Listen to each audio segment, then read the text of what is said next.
Alsina, ¿qué hora es? Son las 8 en punto de la mañana, 7 en punto de la mañana en las Islas Canarias. Buenos días desde Onda Cero. Más de uno en Onda Cero.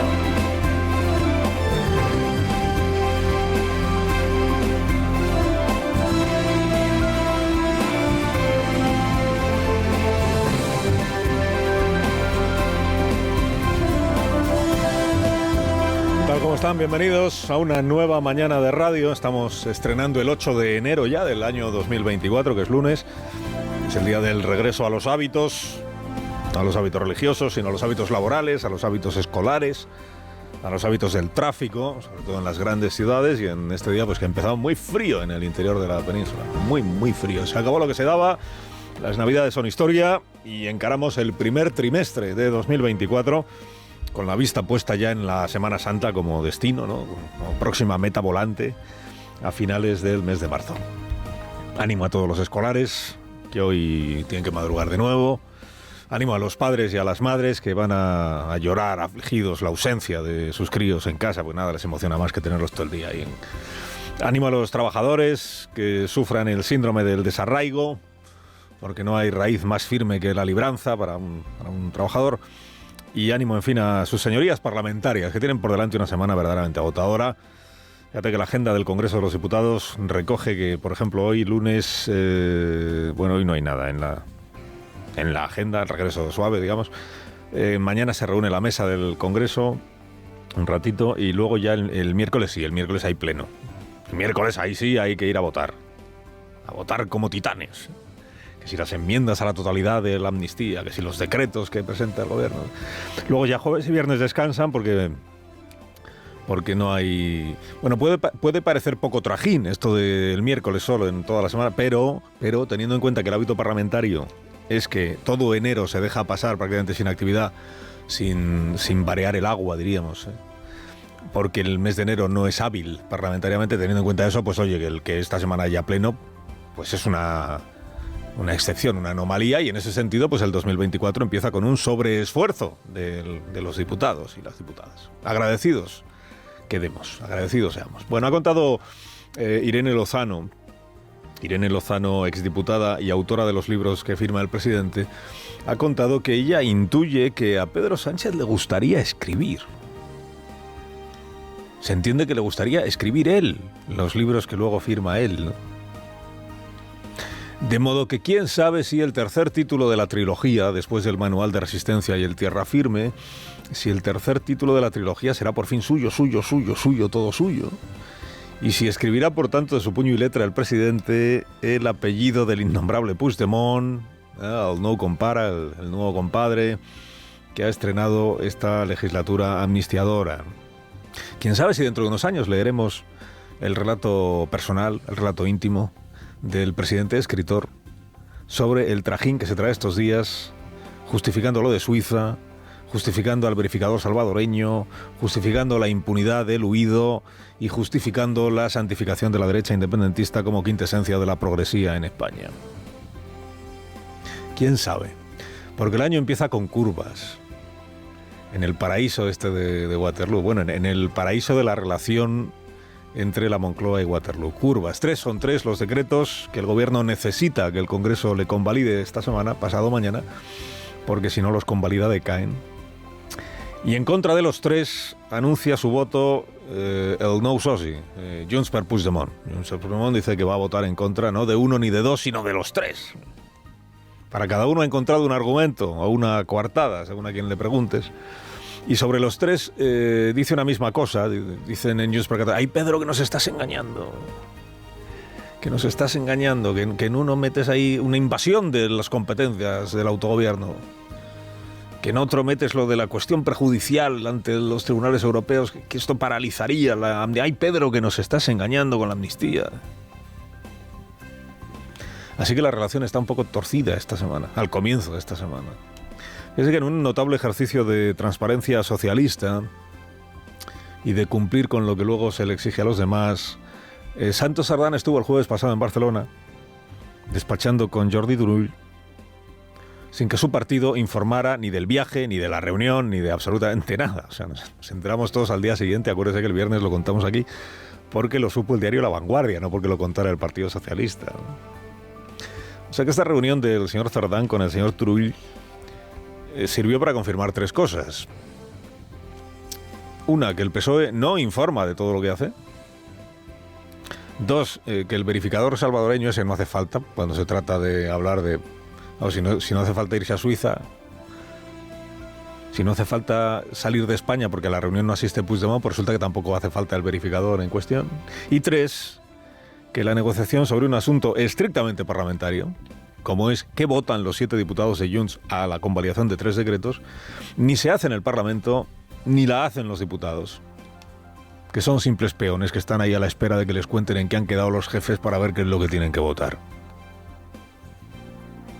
Es una negociación sobre un asunto parlamentario que no se hace en el Parlamento y que no la hacen los portavoces parlamentarios, de modo que entonemos esta mañana un salmo misericordioso por Pachi López, que se esfuerza en hablar de estas negociaciones como si le competieran. Las conversaciones son permanentes y discretas, que cuando han sido discretas han funcionado, o sea que esperemos que funcionen también en esta ocasión.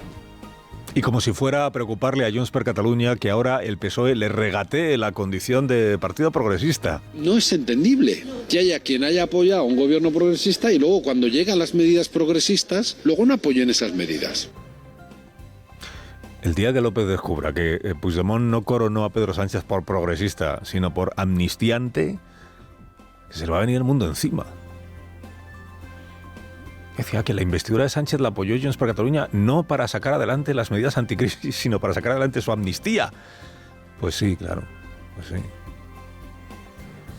A los de Junts no les conmueve ni la etiqueta progresista, que el gobierno le pone, por cierto, a todo lo que hace el gobierno, ni el desamparo en el que puedan quedar las familias por la inflación si no se prorrogan las medidas anticrisis, ni el hecho de que estén en riesgo no sé cuántos miles de millones de euros de los fondos europeos, en fin, todos estos argumentos que está utilizando el gobierno. No, a Junts lo único que le mueve es Junts. A Junts lo que le mueve es blindar los beneficios para los líderes de Junts, los beneficios penales. Y a Junts lo que le mueve es sentar precedente en esta primera votación del año para que se vea que sin sus 7 peones el gobierno progresista està atado de manos. El no de Junts per Catalunya és clar i és nítid i no hi ha marge i per tant d'aquí ells han de decidir com gestionen aquesta situació. Si és negociant i incorporant les nostres aportacions en els diferents decrets, si posposar o tornar a fer d'uns altres, això dependrà d'ells. Es cosa de ellos, ¿no? ¿De quién? Pues del gobierno, del PSOE, de Sumar. Si nos quieren, que acepten rehacer los decretos, o sea, tramitarlos como propuestas susceptibles de ser enmendadas, o sea, de introducir cambios. Y si no, pues ellos verán. Esto es la manera de hacer ver que el gobierno, sin los 7 puigdiputados, queda en manos del principal grupo parlamentario de la Cámara, que no es el PSOE, sino el Partido Popular del señor Núñez Feijóo. Sin los 7 de Junts, pues lo que el PP decida. Si el PP decide que salgan los decretos, salen. Si el PP decide que no, pues no salen. Y esta es la segunda parte del enorme suspense con el que empieza la semana parlamentaria. Claro, la cuestión es, si Puigdemont persevera en su no, pues son 3 no, es no. Entonces negociará el Partido Socialista con el malvado Feijóo, desleal a la Constitución, tibio en su condena a la quedada ultra de Nochevieja. El País confirmó ayer que así será. Bueno, no.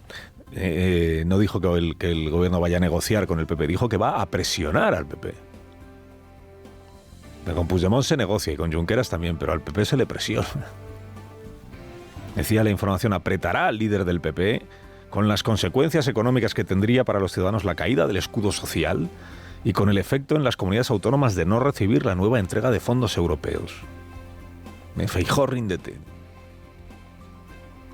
Solo estamos a 8 de enero, no han pasado ni 2 meses de la investidura y ya resuena la frase aquella que le dijo Feijóo a Pedro Sánchez en el Congreso de los Diputados. Señor Sánchez, cuando el independentismo le falle, cuando hasta usted le supere la legislatura, y ocurrirá, no me busque. No me busque. A ver, tampoco es que tenga que buscarle mucho, porque ya se encontraron ambos en la Moncloa el día de la lotería de Navidad. No solo es probable que hoy o mañana el gobierno acabe buscando a Feijóo, sino que es probable que aunque le busque no lo encuentre, porque fíjese lo que ha ocurrido con este asunto de ¿y el PP qué votará? Feijóo el viernes pasado, en una entrevista que publicó El Debate, Feijóo adelantó cuáles son sus condiciones para pactar la aprobación de las medidas anticrisis del gobierno. Decía Feijóo, si hay voluntad de pacto, esto se pacta inmediatamente. ¿Cómo? Tramitamos los decretos como proyectos de ley para que se puedan ahí meter enmiendas y el PSOE me acepta 3 enmiendas, tres cuestiones. Rebaja del IRPF para rentas menores de 40.000 euros anuales, rebaja del IVA para la carne, el pescado y las conservas, mantenimiento del IVA del gas y la electricidad en el 5% en lugar de subirlo al 10%. Y ya está, estas son mis condiciones. Dice, a ver, entonces sí que será posible un acuerdo. Hoy titula casi toda la prensa diciendo que el PP dice que va a votar que no a todo. Y explique el PP. Explique el PP ahora, después de que Feijóo dijera esto el viernes, explique el PP que no, vamos a ver. La posición es contraria a los decretos. En el mejor de los casos para el gobierno podríamos ver de abstenernos en el asunto de las medidas anticrisis, abstenernos solo en ese decreto y solo si se aceptan estas 3 condiciones o estas 3 enmiendas que plantea Feijóo. Si no, no. Y en los otros, nada, en el de las medidas judiciales ni de broma. ¿Por qué? Porque tenemos una objeción principal que es la manera en la que el gobierno gobierna por decreto. Esto del abuso del decreto, ¿no? O sea, que no. Que si alguien había entendido el viernes que Feijóo estaba dispuesto y deseando pactar, que se olvide, que no. Es decir, fíjate que si hubiera fructificado este acuerdo, Feijóo podría haber presumido de contribuir a la gobernabilidad, metiendo ahí cosecha propia, que si el IRPF, que si las conservan. Y Sánchez podría presumir de que no siempre cede ante Carles Puigdemont en todo. Empieza la semana con pocas posibilidades de que el gobierno saque adelante sus decretos, pero está empezando la semana. Esperar y ver, que la semana está recién comenzada.